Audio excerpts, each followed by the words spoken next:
심는 대로 된다. 심은 대로 거두는 겁니다. 갈라디아서 6장 7절 말씀이 이렇게 말씀합니다. 스스로 속이지 말라. 하나님은 업신여김을 받지 아니하시나니 사람이 무엇으로 심든지 그대로 거두리라.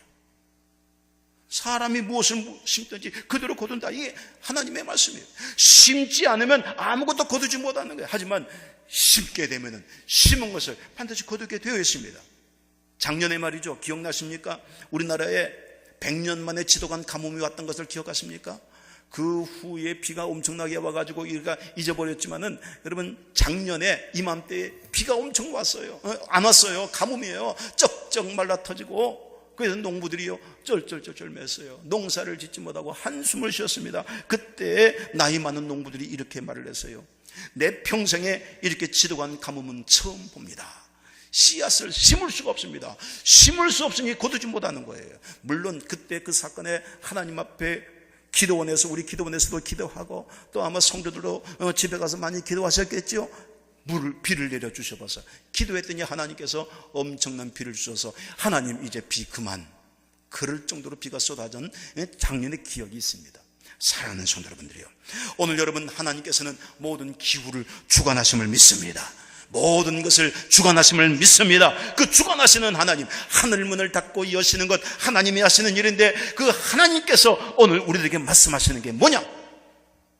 심은 대로 거둔다. 그것이 하나님께서 우리에게 약속하신 말씀이에요. 그러므로 사랑하는 성도 여러분들이요, 오늘 우리는 항상 심는 것을 기억하기를 간절히 축원합니다. 여러분, 하나님께서 놀라운 역사를 베풀어 주셨잖아요. 아합 왕 때입니다. 아합 왕이 얼마나 우상을 섬겼는지 3년 6개월 동안 하나님께서 비를 내리지 않으셨습니다. 온 땅이 말라 터지고 사람들이, 가축들이 다 죽어나갔습니다. 그때에 엘리야 선지자가 하나님 앞에 기도합니다. 하나님, 이제는 비를 내려 주셔보소. 그랬더니요, 조그만 손바닥만한 구름이 딱 하늘에 피인 거예요. 그 손바닥만한 구름을 보고 하나님 앞에 또 간절히 기도했더니요, 여러분, 하늘에 열리고 큰 비가 쏟아진 줄로 믿으시면 아멘 하시길 바랍니다. 자, 사랑하는 성도 여러분, 우리가 기억해야 될 것이 있어요. 하나님께서는요, 비도 내리실 뿐만 아니라 심은 것에 30배, 60배, 100배로 결실을 주시는 축복의 능력을 우리에게 허락하실 줄로 믿습니다. 이게 하나님의 법칙인 거예요. 영적인 세계에서도 마찬가지입니다. 심은 대로 거두는 것입니다. 남을 비판하는 사람은 비판받는 것으로 끝나버립니다. 만약에 불평을 심으면 불평이 자꾸만 튀어나오고, 감사를 심으면 감사할 일이 많이 일어날 줄로 믿습니다. 물질을 심으면 더 많은 물질, 더 큰 물질 축복을 받을 것이고, 시간을 투자하여서 충성하고 봉사하고 헌신하면 더 좋은 건강과 형통의 복이 임할 줄로 믿습니다. 어떻습니까? 제가 전라도 광주에서 목회할 때에 이복순 집사님이라고 계셨습니다. 나이가 아주 많으신 분이셨습니다. 근데 이분이 궁중요리 전문가였어요. 이분 집을 신방을 했어요. 가족가정을 신방했는데, 이 집사님이요, 제가 서울 사람인데도 불구하고 거기 광주로 가는 거, 그게 쉽지 않은 일이었거든요. 그러니까 그게 항상 마음에 감사했던 것 같아요.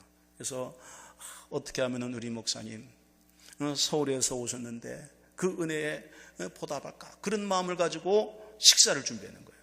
궁중요리 전문가 식사를 준비하니까 아주 특별한 음식을 준비했습니다. 근데 거기 죽이 뭐냐면은 낙지죽을 만들었어요. 낙지죽을 만들었는데, 그때 같이 신방에 동참했던 그 구역장 하나가 뭐라고 이야기하냐면, 목사님, 그 낙지죽을 먹을 때는요, 드실 때는 그 낙지 그 머리라고 그래야 돼, 대가리라고 그래야 돼요. 그거 절대 터뜨리면 안 됩니다. 터뜨리지 말고 입안에 놓고 터뜨려야 돼요, 그러더라고. 그래가지고 그 말을 그대로 믿었어요.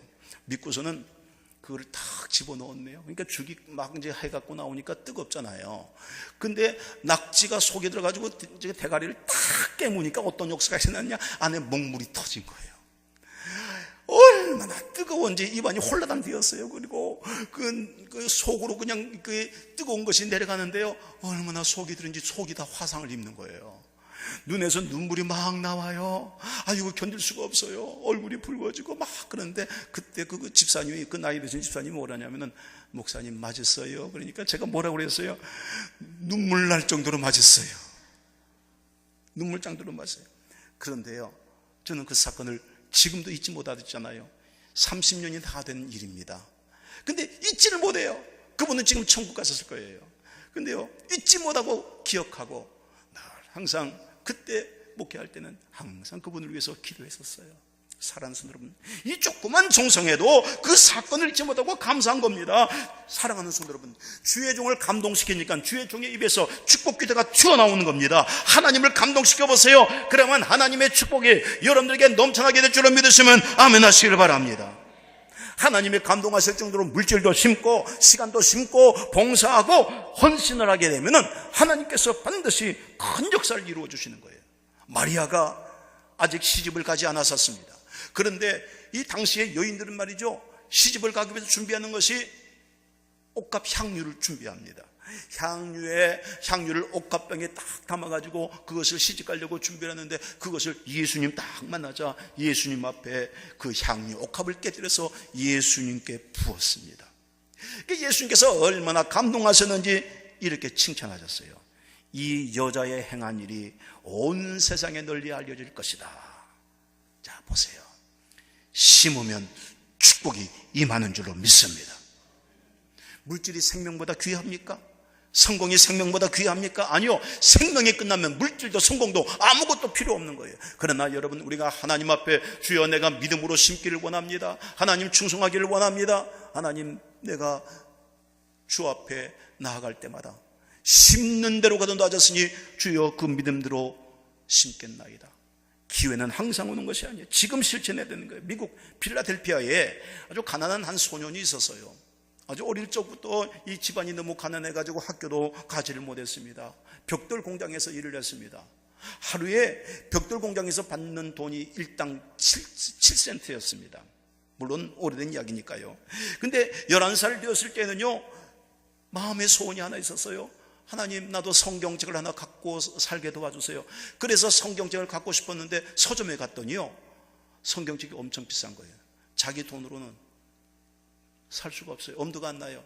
그러니까 그 서점 주인이요, 그 마음을 알고 뭐라 그러냐면, 너 성경책 살려고 그러니? 힘이 없냐? 돈이 없냐? 그랬어요. 그랬더니 예, 사고 싶은데 없어요. 그래? 그러면은 조금씩 있는 대로 갚아라. 그래가지고 성경책을 할부로 사게 해준 거예요. 내가 그 어떤 기록에 보니까요, 성경책을 할부로 사는 것이 그때 처음 생겼다는 이야기 같아요. 어쨌든 할부로 성경책을 어린아이가 산 겁니다. 근데 이 아이가요, 하루는요, 늘 새벽을 빠지지 않고 어린 마음에도 늘 그 새벽 예배에 참석을 했어요. 딱 갔는데, 비가 왔는데 성전이 다 더러워진 거예요. 진흙탕이 된 거예요. 이 어린아이가, 주님의 성전이 더러워졌네. 그리고는 자기가 일하는 벽돌 공장에서 매일마다 한 장씩 샀습니다. 자기가 버는 일당에서 한 장씩 사가지고서 성전을 깔기 시작했습니다. 처음에는 누가 까는지 교회 성도들, 교회 목사님도 몰랐어요. 그러다가 그 아이가 까는 것을 보았습니다. 성도들의 마음이 회개하기 시작했습니다. 우리는 하나님의 성전이 이렇게 되는 줄로 알지 못하고 관심도 없었는데, 이 어린아이의 심령이 성전을 귀하게 보는구나. 그리고는 그 벽돌 까는 그 아이를 본받아서 우리 모두 같이 성전을 건축하십시다. 그래서 성전을 금방 지어버리고 마른 거예요. 나중에 그 아이가 어떻게 된 줄 아십니까? 이 소년이요, 미국의 백화점 왕이 되었습니다. 그리고 미국의 10대 재벌이 되었습니다. 누굽니까? 존 와나 메이커입니다. 이분이 우리나라의 YMCA 건물도 기증한 분입니다. 그러니까 여러분, 아주 대단한 일을 했어요. 어느 날 신문 기자가 질문을 던졌습니다. 지금까지 당신이 투자한 것 중에, 성공적으로 사업을 하셨는데 투자한 것 중에 가장 훌륭한 투자는 무엇이라고 생각합니까? 그랬더니 이 존 와나 메이커가 이렇게 대답을 했습니다. 예, 제가 투자했던 것은 11살 때에 할부로 $2 75센트를 주고 성경책을 산 것입니다. 그 하나님의 말씀에 내가 투자를 했더니 그게 최고의 투자가 되었어요. 그 말씀이 오늘 저를 이렇게 성공적으로 만들어 주었습니다. 자, 보세요. 심었더니 복을 받는 거예요. 우리가 하나님의 영광을 위해서 최대한 우리가 살아가면 감사를 심고 그러면 하나님께서 큰 영광 받으시는 거예요. 그리고 우리에게는 영광 받으실 만한 축복을 더하여 주시게 될 줄로 믿습니다. 마지막 세 번째로, 여러분, 우리가 하나님께 축복을 받는 신앙 비결이 있습니다. 그 세 번째가 뭐냐면, 따라합시다. 말한 대로 된다. 우리 예수 믿는 사람들이 말하는 거 굉장히 조심해야 됩니다. 긍정적인 언어 생활을 해야 되는 거예요. 사람의 말은 그 사람의 인격입니다. 어떤 사람의 말을 들어보면 이 사람의 성품이 어떤지 대충 알 수 있어요.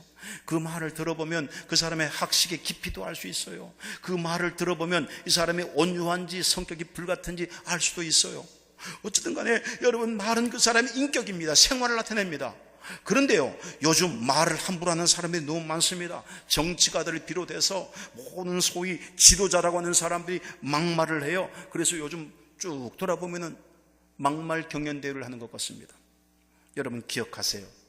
말은 함부로 하는 것이 아닙니다. 말에는 대단한 능력이 있습니다. 하나님께서 말씀하실 때 창조의 역사가 일어난 줄로 믿습니다. 인생을 변화시키는 거예요. 치유의 능력이 있는 거예요. 생명의 역사가 있는 겁니다. 용기와 기쁨을 주기도 하는 것입니다. 반대로 여러분, 사람들이 잘못하여 내뱉는 말은 어떻습니까? 거기는 독이 있는 거예요.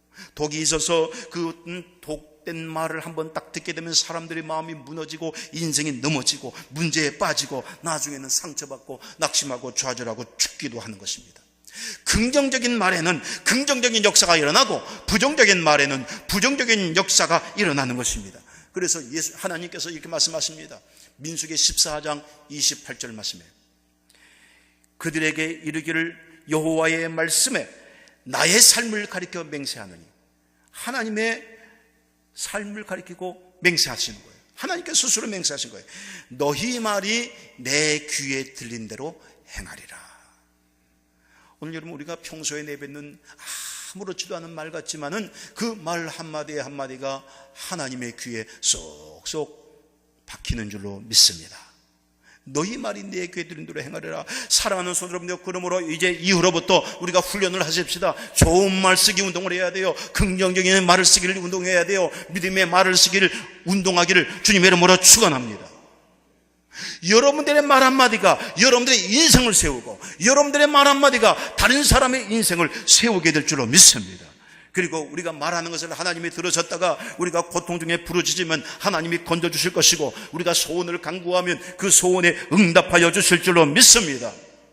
원망과 불평하고 부정적인 말을 하는 사람은 하나님의 축복을 쏟아버리는 것과 같은 겁니다.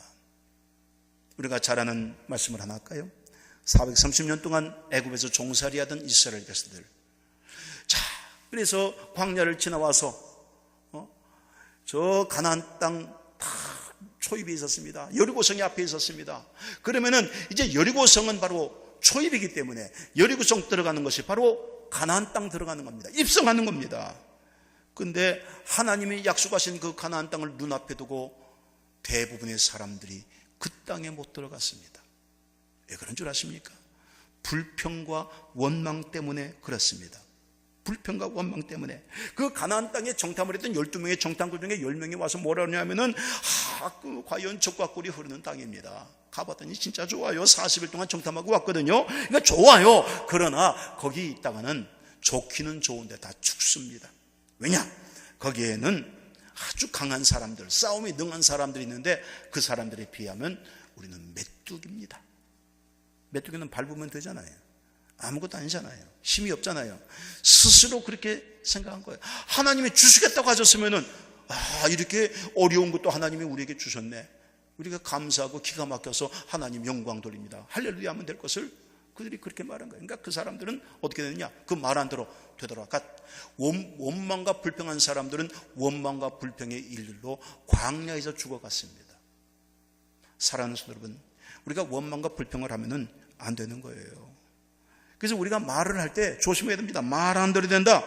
오늘 그러면 우리가 축복받기 위해서는 어떤 말을 해야 될까요? 첫째로 하나님을 찬송하고 높이기를 간절히 축원합니다. 항상 하나님께 찬송하고 영광 돌려야 돼요. 아침에 일어나서도 무조건 하나님 감사합니다. 할렐루야 영광 돌립니다. 그러면 하루 종일 영광 돌릴 일로 가득하게 될 줄로 믿습니다. 가다가 어려운 일이 생겨도 그 어려운 문제를 뛰어넘게 하시는 거예요. 가나안 땅을 정탐하고 이스라엘 정탐꾼 중 10명이 악평을 했잖아요. 그 땅은 나빠, 안 됩니다, 가면은 죽습니다. 여러분, 그랬어요. 여러분, 그들이요, 이스라엘 땅에 갔더니 포도송이 하나가 엄청나게 컸어요. 이게 성경에 하니까 이 포도송이를 그 정탐꾼들이 두 사람이 어깨에 메고서 가죽에 껴가지고 이렇게 왔다고 그랬습니다. 그렇게 큰 포도송이를 여러분들이 본 적이 있습니까?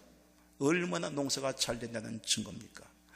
하나님 정말로 좋은 땅이군요. 이 좋은 땅을 우리에게 주셨으니 감사합니다. 하나님께 찬송하고 감사했으면 될 것을 뭐라고 하냐, 악평을 한 거예요. 아이고, 거기 가면은 죽어. 여호와께서 우리를 버리신 거야. 그러면서 그냥 부정적으로 말을 하니까 그들이 결국 죽어버렸어요. 감사해야 될 자리에서 원망하고 불평했더니 망한 겁니다. 그랬더니 여호수아와 갈렙 12명 중에 2사람 딱 남은 정탐꾼은 뭐라고 그러겠습니까? 민수기 14장 7절 말씀이에요. 그 땅을 정탐한 자 중 눈의 아들 여호수아와 여분네 아들 갈렙이 자기들의 옷을 찢고 이스라엘 자손의 온 회중에게 말하여 이르되 우리가 두루 다니며 탐지한 정탐한 땅은 심히 아름다운 땅이라. 여러분 기억하세요. 다른 사람들이 안 된다, 못한다 그래도 오늘 우리들은 아닙니다. 하나님 이루어 주십니다.